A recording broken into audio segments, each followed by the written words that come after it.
Mesdames et messieurs, nous sommes à Miami, précisément au forum stratégique de Miami qui s'est ouvert ici depuis le 12 avec une participation d'une forte délégation tchadienne conduite par son Excellence M. Moussa Mamad Faki, ministre des Affaires étrangères de la République du Tchad, qui était également accompagné par M. Djida, qui est le secrétaire général adjoint à la présidence. Nous avions également des investisseurs, des hommes d'affaires, des opérateurs tchadiens qui ont pris part à cette rencontre.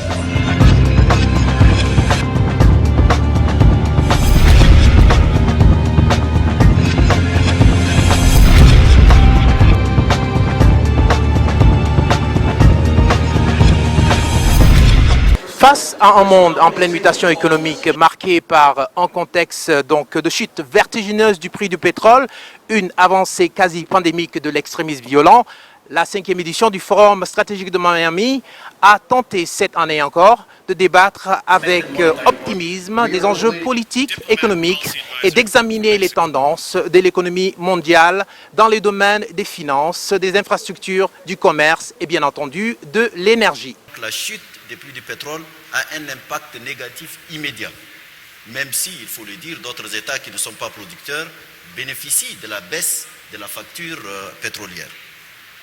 C'est toute la nécessité d'être de diversifier les économies de ces pays à quelque chose de malheureux. Nous, au Tchad, par exemple, avec la petite production que nous avons depuis 10 ans, nous privilégions l'agriculture, l'élevage, l'éducation et la santé, tout en sachant pertinemment que le pétrole est un produit qui va tarir très rapidement. Et donc, il faut bâtir une économie sur quelque chose qui est plus périn. Et nous pensons qu'il faut que les autres pétroliers, toutes les compagnies pétrolières s'intéressent à ce continent, étant entendu que quand même aujourd'hui, l'Afrique constitue un pôle important dans la production du pétrole. Nous sommes dans une période de transition et qu'il faut peut-être savoir bien négocier. En tout cas pour les continents africains, c'est une nécessité de réfléchir sur comment diversifier, mais il faut le diversifier avec une multitude de partenaires. Je crois que ce serait le meilleur choix.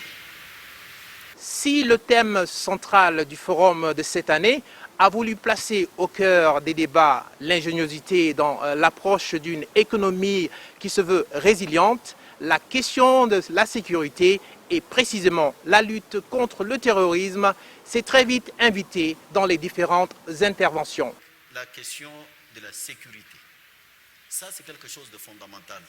Aujourd'hui, les terroristes, il y a des acteurs non étatiques qui eux-mêmes maintenant exploitent des ressources pétrolières et gazières. Ça, c'est quand même quelque chose d'extrêmement grave. Des pays aussi importants que la Libye, un pays qui produit entre plus de 2 millions de barils de pétrole par jour, se retrouve aujourd'hui entre les mains des milices qui, pour certaines, se revendiquent ouvertement de l'État islamique. Ça, ce sont des menaces extrêmement sérieuses. Le golfe de Guinée est menacé par la piraterie maritime. Donc, il y a un certain nombre d'enjeux pour un continent jeune, qui a des potentialités et qui a besoin de l'énergie. On ne peut jamais parler de développement sans énergie. Quand on voit les oléoducs partir de Libye, partir de l'Algérie, il y a un oléoduc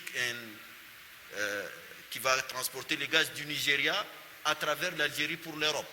Ce sont des routes importantes pour l'alimentation du monde en matière d'énergie et qui sont confrontées à des difficultés que j'espère conjoncturelles.